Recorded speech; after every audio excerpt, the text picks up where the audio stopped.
between the non-major ports by this tool. That is all, Your Honor. This is my humble submission.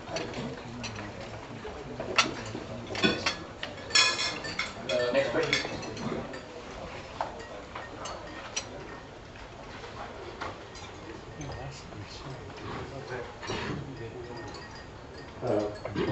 My name is Durga from Shipping Corporation.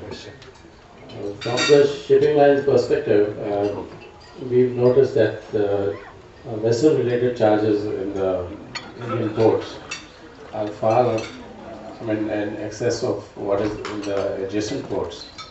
With all this infrastructure planning we are doing, I hope you are also considering what will be the, you have mentioned the demands, capability to accept the service. Is there a study also going on what will be the ultimate cost to a shipping line in terms of vessel-related charges as compared to the adjacent ports? If it's more or too much more, then it's not going to be very attractive. Yeah, it's a very relevant point. I think Government of India has done enormous effort in that, finding out the VRC, vessel-related cost across ports of competing ports of Colombo and other ports from a transshipment point of view. The limited point we are making is there should not be any effort, so to say, quote and unquote, determine what is VRC. If you decide a landlord port will compete for business with other landlord ports, it becomes domiciled as a commercial function. How to make sure that the VRC is comparable and still you attract. So once you create an institutional mechanism which fosters competition between competing landlord ports, I guess this issue will be taken care of.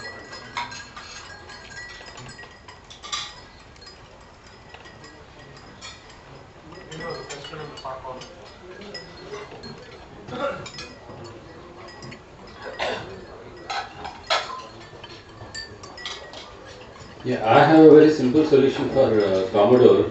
We talked about sick patients and see, the answer is very simple. You have to have a heavy heart and let the sick patient die, because it has happened world over.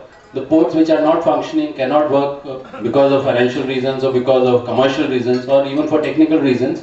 They anyway have to give way to new ports. So the policy issues should actually divert their focus on investment into new ports, new capacities, and obviously also to creating efficiencies at old ports. And I am sorry saying major ports as old ports, but that is how it has to be in coming years. See, if I can add to that, I slightly have a different view of the whole thing. Is that yes, certain ports may have outlived their life as ports, but that is not the end. We can always reinvent the business models. There have been enough instances in the port sector of the world where ports have reinvented themselves and created new business models. If, for example, one option is to die, the other option is to also probably to find out if, for example, we talked about Calcutta port, if you think that draft is issued, if there's an enabling framework, please compete across ports and spread your risks, right? Next issue is that ports like London, they have become top cloud authorities and leveraging value from the waterfront, etc. There's a huge value of money lying under it. So the business model may not be a port, meaning in the same port, you can diversify other ports if you have the skill sets. That's what the institutional mechanism. See, this institutional mechanism is only an enabler. It is no substitute for corporate plan. What it says is it unshackles the freedom, it unshackles the porters from the restrictions, what it is, and gives them a new thinking, enables them to think. If they want to become a sort of marina and other things, they should be enabled to do that, if that makes even a business sense. On the other hand, if they think there is a lot of skill sets to be sell within the organization and they can bid across other ports and become port operator other ports, not in the same port. So, yeah, well, I do agree with that. Yes, the major ports should reinvent themselves, but creating a capacity of 500 million tons over next 10 years will not happen by reinvention. Yeah, you have to create new capacities and they have to be channeled into new places. Of course. And other thing, as I mentioned before, for any new port capacity to be created, you also need port backup area. I am talking about thousands of hectares of area contiguous with the port along with the berths. That is not going to be available for with the major ports ever, because now the cities have come around them. They are landlocked ports now. So the state ports essentially will be the answer. Okay. Yeah, that's one view possible, absolutely.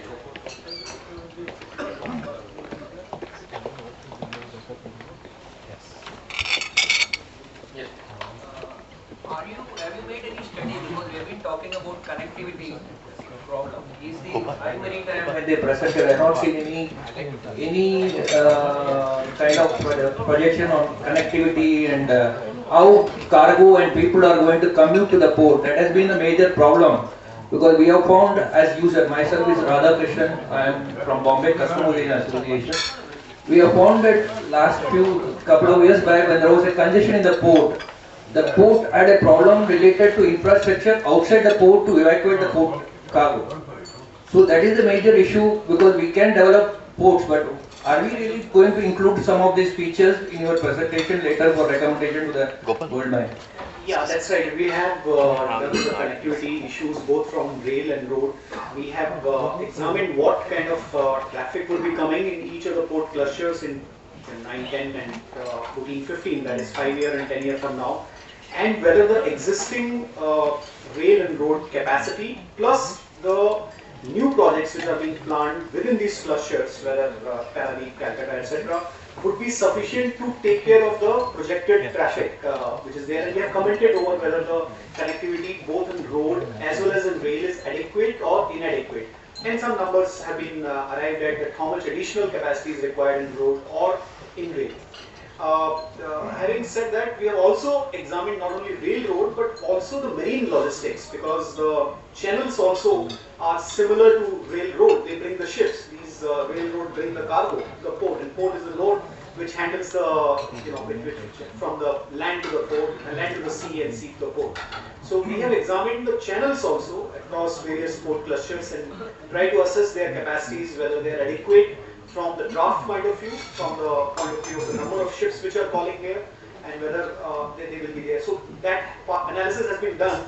Because of paucity of time, we have not included those slides here, but that's very much an integral part. Almost, you can say 30% of the work that we have done has been devoted towards connectivity, and both on the sea side as well as on the land side, rail and road. You said about the northwest ports, and we have found at one time when Concor was really having a regular train to Chennai, a lot of the traffic from north went down to south instead of coming to Bombay. So we can really ensure that all those capacities, idle capacities are increased if this connectivity problem is really resolved in a big way. Yes, I mean there are different possibilities. The one good thing which is happening for the northwest is now we are getting parallel corridors. On the Gujarat side, there are Ahmedabad connecting it to NCR region is developing as a parallel corridor, and there is another line which is converted from the meter gauge that Berkeley, which connects, which directly goes up to Ludhiana. So there are two single lines which are developing on the Gujarat, connecting Gujarat to the northern hinterland. And if the freight corridor comes, then it can sizably increase the capacity of the rail. North NCR region to Chennai was one of those freaky things which happened probably, and it is unlikely that it will happen again. Yes, but from a conceptual angle, east connectivity, northern hinterland to east, is something which could potentially come up in probably, but that's around 8 to 10 years ahead. And if freight corridor comes on the east side also, then there is a capacity problem can get mitigated. But we feel going forward, in a nutshell, the rail, road, the linkages are going to be the main capacity constraints, not the terminals, not the berths, not the equipments, not the seaside. That's one of the conclusions that we've drawn. So you're right. I mean, capacities. Professor Raghuram, he is being part of the mission, and he is there with us. He has done a lot of work on the connectivity to JNPT, and probably. So Raghuram, would you like to say a couple of words?